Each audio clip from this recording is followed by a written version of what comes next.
Assalamualaikum warahmatullahi wabarakatuh. Bismillahirrahmanirrahim. Alhamdulillahirabbil alamin. Alhamdulillah alladzi qad a'tana 'alaina bi ni'matil imani wal islam. Assalatu wassalamu ala sayyidina wa habibina wa maulana Muhammadin wa ala alihi wa ashabihi ajma'in, amma ba'd. Kita semuanya sering mencoba untuk menganalisa, sekaligus juga mencoba untuk membandingkan, bahkan mencari rujukan. Bagaimana Nahdlatul Ulama dalam konteks bernegara, dalam konteks berbangsa. Kenapa menjadi bagian yang selalu mengatakan bahwa NKRI harga mati, Pancasila jaya. Kenapa Nahdlatul Ulama menggebu-gebu, bahkan menjiwai dengan sepenuh hati? Apakah ini tidak menjadikan akan mengurangi keislaman kita, akan menjadikan iman kita rapuh? Bahkan ada yang mengatakan jangan-jangan itu menjadikan kita musyrik, karena kita mengakui hukum di luar hukum dalam konteks yang dipahami oleh mereka adalah yang diturunkan oleh Tuhan. Saudara sekalian yang saya hormati, kita coba telisik tentang kenapa para muassis Nahdlatul Ulama, para father founding negara ini, yang itu juga diwakili dan dipelopori oleh Nahdlatul Ulama dalam konteks ini adalah Kiai Haji Wahid Hasyim, putra Hadratus Syekh Kiai Haji Hasyim Asy'ari, untuk mempelopori bagaimana merumuskan Pancasila yang kita kenal hari ini, yang kita hafal hari ini, yang menjadi dasar Negara Kesatuan Republik Indonesia. Kita runut apakah para ulama kita, para father founding kita gegabah, bahkan menerimanya dengan keterpaksaan tanpa melihat sisi-sisi historis dalam konteks melihat bagaimana Rasulullah, bagaimana para Khulafaur Rasyidin melakukan langkah-langkah menyatukan bangsa-bangsa, suku-suku, bahkan agama pada waktu itu.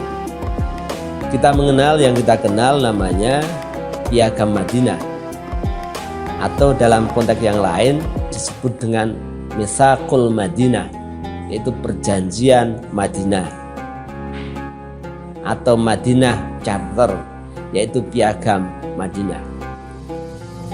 Rasulullah hadir di Madinah, berangkat dari Makkah menuju ke Yasrib yang kita kenal hari ini adalah negara Madinah.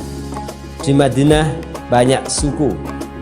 Ada suku besar yang kita kenal, ada suku Aus, ada suku Khazraj, ada juga agama Yahudi, agama Nasrani, bahkan juga ada agama Zoroaster.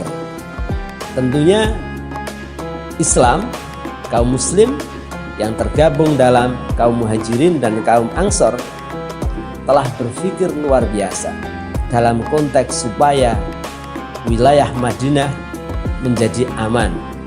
Maka mau tidak mau Rasulullah melakukan yang kita kenal perjanjian seluruh warga Madinah yang isinya beda agama, beda suku, dan berbangsa yang beda juga sebelumnya.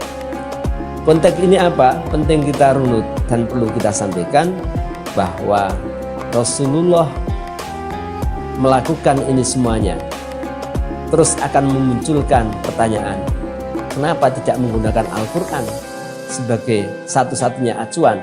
Apakah tidak cukup menggunakan Al-Quran?